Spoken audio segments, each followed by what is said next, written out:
আসসালামু আলাইকুম এভরিওয়ান, চলে আসলাম অনেক সুন্দর কিছু ক্যাপ শার্ট কালেকশন নিয়ে। আর এটিগুলো কিন্তু ফ্রি সাইজের হবে।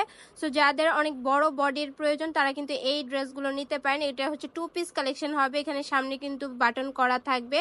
তো এটা হাতাটা অনেক সুন্দর ডিজাইন করা আছে। এটা হচ্ছে শার্ট স্টাইলে করা থাকবে আর হচ্ছে ফ্রি সাইজ হবে। একদম বডি সাইজটা পাবেন আপনারা প্রায় 60+ এরকম বডি হবে। এটার সাথে ফিতা থাকবে মেজারমেন্ট করার জন্য। আর এটার সাথে হচ্ছে একটা প্লাজো করা আছে। তো আপনারা ইজিলি কিন্তু পরে ফেলতে পারবেন। আর এখানে কিন্তু গার্ড দেওয়া আছে ফিতাটা অ্যাডজাস্ট করার জন্য। আর এটা লং পাচ্ছেন আপনারা 42-43, প্যান্টের লং পাবেন 38 থেকে 40। সো এটা হচ্ছে আরেকটা কালার, লিলেন কটনের মধ্যে কিন্তু আপনারা ড্রেসগুলো পেয়ে যাবেন। সো অনেক কমফোর্টেবল কালেকশন। যারা ওভার সাইজের ড্রেস খুঁজছেন তারা কিন্তু এই কালেকশনটা নিয়ে নিতে পারেন। সো এটা হচ্ছে আরেকটা কালার, এই কালারটাও কিন্তু অনেক সুন্দর হবে, সাথে একটা বেল্ট পেয়ে যাচ্ছেন। সো এইটা হচ্ছে সালোয়ারটার, এগুলো কিন্তু একদম চিপ রেটে আপনারা পেয়ে যাবেন, অফার প্রাইস বলা চলে। সো এটা হচ্ছে আরেকটা কালার, এটাও কিন্তু সেম ডিজাইন করা আছে। তো এগুলোর কিন্তু প্রাইস পাবেন আপনারা অনলি 850 টাকা। সো যার যে কালারটা পছন্দ হবে দ্রুত ইনবক্স করতে হবে।